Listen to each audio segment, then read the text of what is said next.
സംസ്ഥാന drugs control വകുപ്പ് കേരളത്തിൽ കോൾഡ്രിഫ് സിറപ്പിന്റെ വിൽപ്പന നിർത്തിവയ്പ്പിച്ചതായി ആരോഗ്യമന്ത്രി വീണ ജോർജ് അറിയിച്ചു.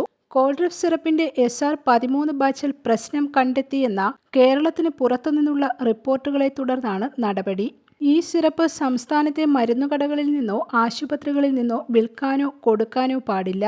ഈ ബാച്ച് മരുന്നിന്റെ വിൽപ്പന കേരളത്തിൽ നടത്തിയിട്ടില്ല എന്നാണ് സംസ്ഥാന ഡ്രഗ്സ് കൺട്രോൾ വകുപ്പിന്റെ പ്രാഥമിക അന്വേഷണത്തിൽ നിന്നും മനസ്സിലാക്കിയതെന്നും മന്ത്രി പറഞ്ഞു. എങ്കിലും സുരക്ഷയെ കരുതിയാണ് കോൾഡ്രിഫ് മരുന്നിന്റെ വിതരണവും വിൽപ്പനയും പൂർണ്ണമായും നിർത്തിവെക്കാൻ നിർദ്ദേശം നൽകിയത്. KMSCL വഴി കോൾഡ്രിഫ് സിറപ്പ് വിതരണം ചെയ്യുന്നില്ലെന്നും മന്ത്രി അറിയിച്ചു. രാജസ്ഥാനിലും മധ്യപ്രദേശിലും ചുമമരുന്ന് കഴിച്ചതിന് പിന്നാലെ അസ്വാസ്ഥ്യമുണ്ടായി 11 കുട്ടികൾ മരിച്ചിരുന്നു. മരിച്ച കുട്ടികൾക്ക് വൃക്ക തകരാറുകളും കണ്ടെത്തിയിരുന്നു. സംഭവത്തിൽ അന്വേഷണം പ്രഖ്യാപിച്ച മധ്യപ്രദേശ് സർക്കാർ മരുന്നിന്റെ സാമ്പിളുകൾ പരിശോധനയ്ക്ക് അയച്ചിരിക്കുകയാണ്.